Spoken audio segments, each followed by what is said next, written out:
आशुतोष आंगिरस जी का। आपका स्वागत है सर। धन्यवाद डॉक्टर सर। चूंकि आप आज देश के वन ऑफ द बेस्ट, मैं कह सकता हूँ, speakers on Indian knowledge system के रूप में देखे जा रहे हैं और आपके अधिकांश कार्यक्रम इंडियन नॉलेज सिस्टम पर ही आधारित होते हैं, तो हम सबसे पहले ये जानना चाहेंगे आपसे कि भारतीय ज्ञान परंपरा का स्वरूप क्या है आपके लिए?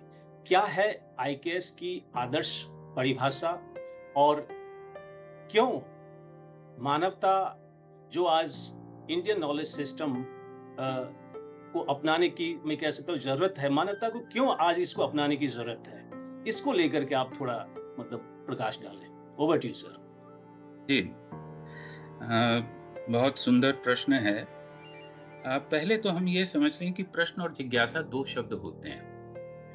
हम सामान्य रूप से प्रश्नों के दायरे में जीते हैं और प्रश्नों के उत्तर होते हैं कि आपने कोई प्रश्न किया, मैंने तुरंत उसका उत्तर दे दिया। लेकिन भारतीय परंपरा, जिसको ज्ञान परंपरा आप कह रहे हैं, वो जिज्ञासा से परिभाषित होती है, वो प्रश्न से परिभाषित नहीं होती है।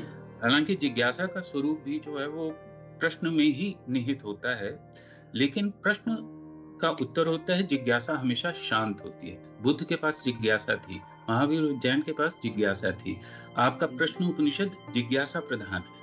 और ये कहाँ अंतर पड़ता है कि वो जिज्ञासा आपकी चेतना का हिस्सा बन जाती है, आपका वो अस्तित्व बन जाती है। वो प्रश्न जब आपकी चेतना का हिस्सा बन जाता है तो वो जिज्ञासा में जाता है, और धीरे धीरे वो प्रश्न जब अपने आप का संस्कार करता है तो वो फिर शांत हो जाता है। अन्यथा तो बाहर के जो बने बनाए उत्तर होते हैं, हम तुरंत यही करते हैं और ये बहुत हिंसा करते हैं कि हमने कभी भी कक्षाओं में अपने विद्यार्थियों को प्रश्न का संस्कार नहीं किया, उनको हमने उत्तर दिए, और ये सबसे बड़ी हिंसा हमने की है। सारे एजुकेशन सिस्टम में यही है। अब इसमें एक थोड़ी सी बात और कर लूं कि देखिए, भारतीय परंपरा, ज्ञान परंपरा की जो आप बात कर रहे हैं, उसमें जब हम प्रश्नों से बात शुरू करते हैं तो उसमें पहले एक प्रशिक्षण देते हैं कि 4 तरह के प्रश्न होते हैं। तो विद्यार्थी को कम से कम 1 हफ्ता हमें इस विषय पर लगाना चाहिए कि भाई प्रश्न करना सीखो।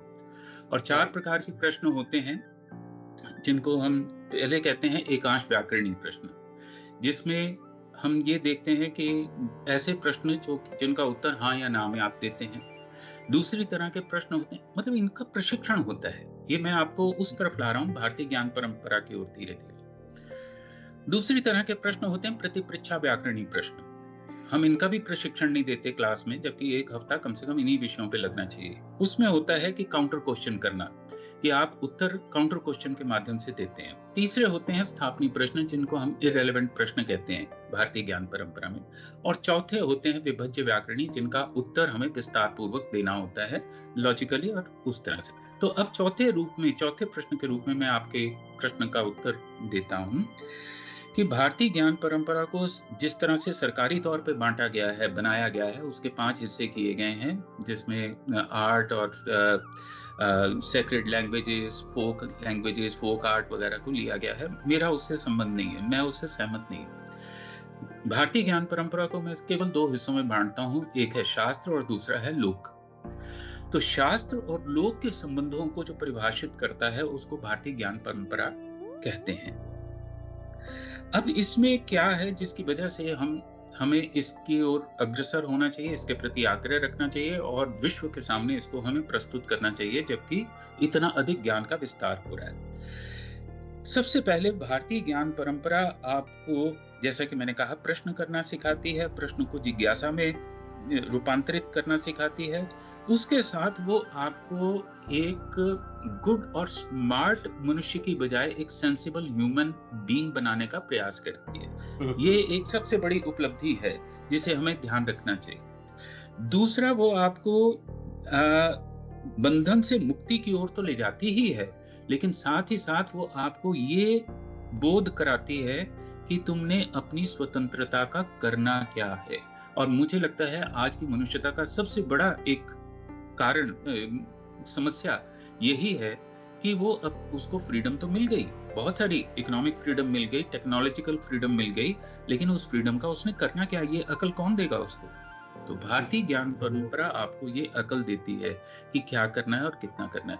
साथ ही साथ भारतीय ज्ञान परंपरा आपको ये भी समझाती है कि कितना आवश्यक है और कितना अपेक्षित नहीं है। दिस मच एंड नो मोर, ये जो एक मर्यादा है, ये भी वो आपको सिखाती है।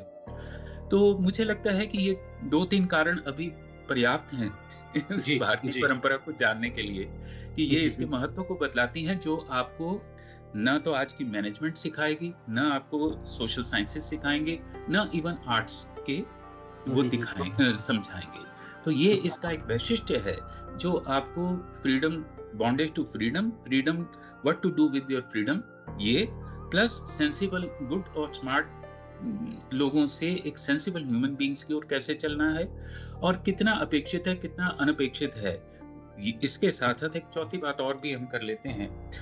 भारतीय ज्ञान परंपरा आपको सिखाती है कि how to make a conscious choice in life. Conditioned choices की बजाय जिसमें हम आज सभी फंसे हुए हैं, हम सभी एक स्टैंडर्डाइज चीजों को पकड़ने की कोशिश करते हैं, लेकिन वो आपको एक कॉन्शियस चॉइस करने के योग्य बनाती है। तो इसलिए ये बहुत अपेक्षित है कि हम इस इंडियन नॉलेज सिस्टम को के प्रति आग्रह करें, इसका विस्तार करें और इसको हम अपने हर विषय के में लगाएं, चाहे 10 नंबर का लगाएं, 5 का लगाएं, 15 का लगाएं, वो आपकी बहुत अपनी इच्छा है।